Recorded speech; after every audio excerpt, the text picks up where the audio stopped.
Hi welcome to tasty treasures by Rohini.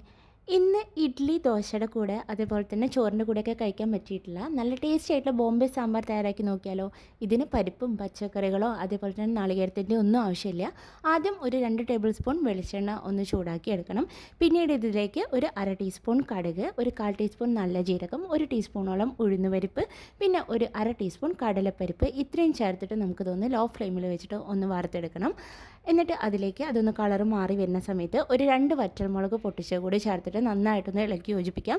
ആ മുളക് ഒന്ന് കളർ മാറി വരുന്ന സമയത്ത് ഇതിലേക്ക് ഒരു മീഡിയം സൈസിലുള്ള സവാള കനം കുറഞ്ഞ് നീളത്തിലരിഞ്ഞതും ഒരു 2 പച്ചമുളക് ഒന്ന് ചെറുതാക്കി കീറിയതും കൂടി ചേർത്തിട്ട് നമ്മളിതൊന്ന് വഴറ്റിയെടുക്കുന്നുണ്ട്. ആ സവാളയുടെ കളർ ഒന്ന് ജസ്റ്റ് മാറി വരുന്ന സമയത്ത് ഇതിലേക്ക് ഒരു 1/4 ടീസ്പൂണോളം കായത്തിൻ്റെ പൊടി ചേർത്ത് കൊടുക്കുന്നുണ്ട് കേട്ടോ. കായത്തിൻ്റെ പൊടിയുടെ ഒപ്പം തന്നെ ഇതിലേക്ക് ഇനി വേണ്ടത് 1/2 ടീസ്പൂണോളം മഞ്ഞൾപ്പൊടി, ഒരു 1/2 ടീസ്പൂണിൽ താഴെ മുളക് പൊടി, പിന്നെ വേണ്ടത് ഒരു 1/2 ടീസ്പൂണോളം സാമ്പാർ പൊടിയാണ്. അപ്പോൾ സാമ്പാർ പൊടിയുടെ എരിവിനനുസരിച്ചിട്ട് നിങ്ങൾ മുളക് പൊടിയുടെ അളവ് കൂട്ടുകയോ കുറയ്ക്കുകയൊക്കെ ചെയ്താൽ മതി.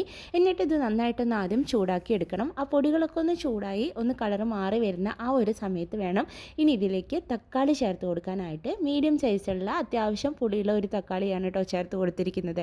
എന്നിട്ട് ആവശ്യത്തിനുള്ള ഉപ്പ് കൂടി ഇട്ട് കൊടുത്തിട്ട് നന്നായിട്ടൊന്ന് ഇളക്കി യോജിപ്പിക്കാം.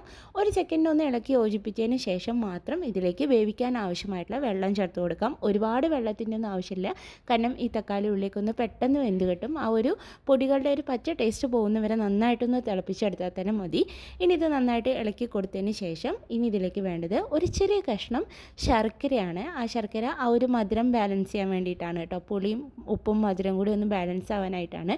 അതുകൂടി ഇട്ട് കൊടുത്തിട്ട് ഇതൊന്ന് അടച്ചു വെച്ചിട്ട് വേണം ഒന്ന് വേവിച്ചെടുക്കാനായിട്ട്. ഒരു 3-4 മിനിറ്റ് തന്നെ നന്നായിട്ട് ഇത് വെന്ത് കിട്ടും. ഇപ്പോൾ ദാ ഒരു 3-4 മിനിറ്റ് ആയിട്ടുണ്ട്, നന്നായിട്ട് തിളച്ച് വന്നിട്ടുണ്ട്.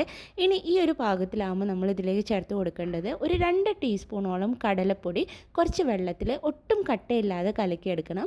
എന്നിട്ട് അത് ഇതിലേക്ക് ഒഴിച്ചിട്ട് നന്നായിട്ട് ഇളക്കി കൊടുത്തതിന് ശേഷം ഒരു 2-3 മിനിറ്റ് കൂടി നന്നായിട്ട് ഇതൊന്ന് തിളപ്പിച്ചെടുക്കാം കേട്ടോ. കാരണം ആ ഒരു കടലപ്പൊടിയുടെ ഒരു പച്ച ടേസ്റ്റ് മാറി നന്നായിട്ടൊന്ന് വെന്ത് വരാൻ വേണ്ടിയിട്ടാണ്. നന്നായിട്ട് വെന്ത് വരണം, അപ്പോൾ മാത്രമാണ് അതിന് ആ ടേസ്റ്റ് കിട്ടുകയുള്ളൂ. അപ്പോൾ അതൊരു 2-3 മിനിറ്റ് നന്നായിട്ട് തിളപ്പിച്ചെടുത്തിട്ട് ആ കടലപ്പൊടിയുടെ പച്ച ടേസ്റ്റൊക്കെ മാറിയിട്ടുണ്ട്. ഇനി ഇതിലേക്ക് മല്ലിയില ഇട്ട് കൊടുക്കാം. മല്ലിയില ഇട്ട് ഒന്ന് തിളപ്പിച്ചതിന് ശേഷം ഫ്ലെയിം ഓഫ് ചെയ്യാം. അപ്പം നമ്മളെ സാമ്പാർ ഇവിടെ റെഡി ആയിട്ടുണ്ട്. എല്ലാവരും ഒന്ന് ട്രൈ ചെയ്ത് നോക്കൂ. ചെയ്ത് നോക്കിയിട്ട് നിങ്ങളുടെ അഭിപ്രായങ്ങളൊക്കെ അത് കമൻറ്റ് ബോക്സിലൂടെ അറിയിക്കണം. അതേപോലെ തന്നെ വീഡിയോ ഇഷ്ടമായി എന്നുണ്ടെങ്കിൽ ലൈക്ക് ചെയ്യാനും ഷെയർ ചെയ്യാനും, ചാനൽ ആദ്യമായിട്ടാണ് കാണുന്നതെങ്കിൽ സബ്സ്ക്രൈബ് ചെയ്യാനും മറക്കരുത് കേട്ടോ. ദോശയുടെ ഇഡ്ഡലിയുടെ കൂടെയൊക്കെ കിടിലൻ കോമ്പിനേഷനാണ്. എല്ലാവരും ട്രൈ ചെയ്ത് നോക്കൂ. താങ്ക്